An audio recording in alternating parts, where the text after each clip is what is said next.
We'll just start to kind of talk about the hardware. So they announced that the Switch will support up to 4K, 120Hz. The screen itself on the Switch will be a 7.9-inch 1080p 120Hz screen with HDR support. That is insane, man. I was not expecting that. I thought maybe 1080 60 tops, but 1080 120?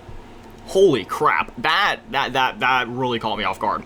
They also announced that the system is going to have magnetic Joy-Cons, so rather than the rails from the Switch 1, you just kind of click them in, and it seems pretty intuitive, so I'm a huge fan of that. They also announced the Switch 2 will have faster storage. It'll come with a default of 256 gigabytes, which I'm assuming might be bumped up down the line to like 512 if we get an OLED model or something like that, similar to what we saw with the Switch to the Switch OLED, where the storage was essentially doubled. And I'm sure if we get a Switch OLED, who knows, maybe it'll be a 1080 120Hz HDR supported OLED display, or maybe, just maybe, they might bump it up to like 1440, 144. I mean, I'm not saying that's actually gonna happen, but I mean, if they do anything like they did with the Switch OLED, we could see some cool upgrades there. So that's something to stay mindful of.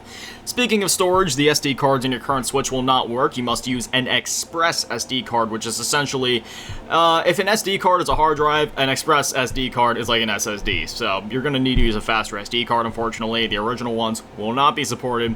Despite the fact that recent SD cards are really fast, I guess there's just no support for even the highest end XC ones.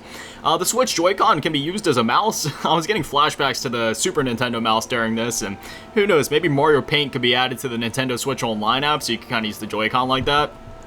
I think that'd be pretty cool. It can also be combined with the left Joy-Con for full mouse control, sort of like in Metroid Prime. They showed it off, like Metroid Prime 4. You can aim with the right Joy-Con, use it as a mouse, but use the left Joy-Con to move around, so that looks pretty cool.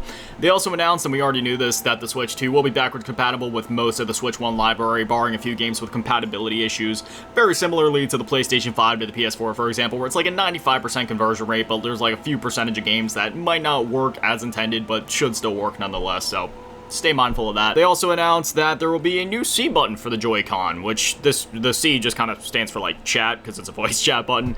You click it and it brings up a menu where you can activate voice chat, and there's also going to be an official Nintendo Switch camera, which you can use in tandem with that. So it's going to sort of be like the Nintendo Switch 2's version of Discord. You can even share your gameplay with other people and see, like, you can have up to 4 people in a party, right? And everybody can share their screen, so you can see 4 different people's perspectives all at once, and you can even do this while playing different games. The console is going to cost $449.99 for the base edition, but for $50 more for $499.99 USD, you'll be able to get an edition with the Switch that comes with a digital version, rolls eyes, of Mario Kart World. So rather than spending $80 for the game, you could just spend an extra $50 and get it that way, but you are only getting a digital copy, so that's kind of